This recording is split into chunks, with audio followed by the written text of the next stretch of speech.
Shari Lewis here to talk about what happens when your routine gets messed with. And this week was a big one for me with parent-teacher conferences on Tuesday and Thursday, and then we had a PLC today.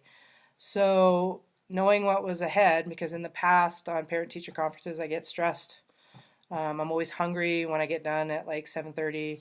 I usually roll by and get some kind of ice cream just to relieve the stress from parents not maybe being as nice as they could be to me. So in knowing that I did that in the past, I kind of thought ahead. So the first thing I did on Sunday was text my principal and ask what the parents were providing for dinner on Tuesday and Thursday. Found out that Tuesday was a taco bar, knew that I could totally like stay healthy with that. So I was happy I didn't need to bring anything. Thursday, she said it was going to be like casserole and pasta, so I knew that I'm going to have to bring something. So also talked to Lance at the beginning of the week and said, you know, what can I do? What kind of snacks are going to help me that 3:30 to like 6:30 time frame? Because actually, to be honest, I eat dinner about 4:30, and that would be right in the middle of conferences. So we talked about turkey jerky, rice cakes. I always eat my protein bars, so I was kind of stacked up on that.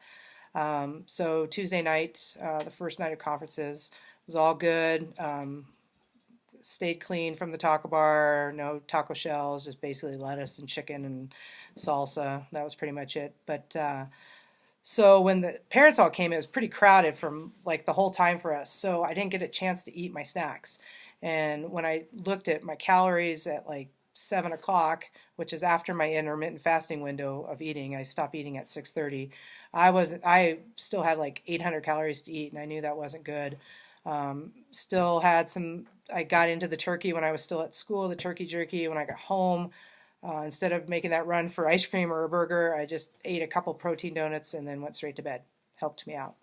Last night, we had a little more time where I could kind of eat on my snacks as I was talking, so that was helpful.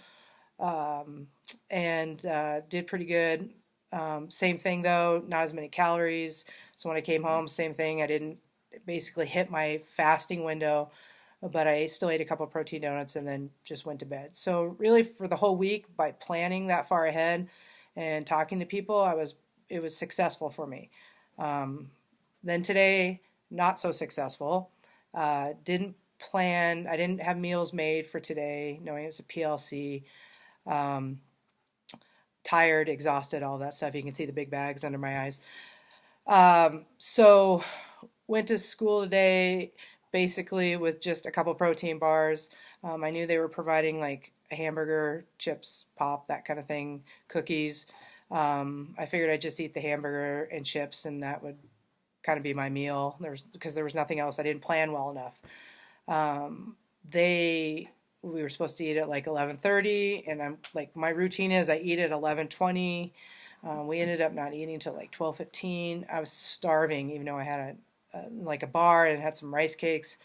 So I ended up just putting 2 patties on a bun with some chips and a drink, and I didn't eat any of the dessert they had. And boy, I can feel that I didn't eat healthy today. Not that the burgers were horrible. It just, because I didn't get to eat when I normally do, totally threw me off. Just make sure my dog's not chewing on my remote control there, sorry. So it kind of threw me off. I'm lethargic today anyway because I didn't work out today. It's my rest day. So it's been kind of hard today. I know I've done really, really well for 4 days. I made the mistake of getting on a scale after a night of conferences, and that was a mistake this morning because I've been losing weight all week, and then I think this morning, just who knows. So I let that get to me. So learn from me. Don't get on the scale as much. Anyway, that was kind of my plan, and that's kind of what I did. And I planning ahead with Lance, talking with friends, and then my teammates at school are really good. There's chocolate in our office, but they put it on the other side of the table because if it's not in reach of my hand, I won't touch it and grab one. So if it's on the other side of the table, I won't take it. So they're pretty good about that stuff. So kind of with everybody's help, I did really, really well. It was just the fault of mine today is that I didn't plan to have anything to eat to take to school. So hopefully you learned something. Signing off, Shari motherfucking Lewis. See ya.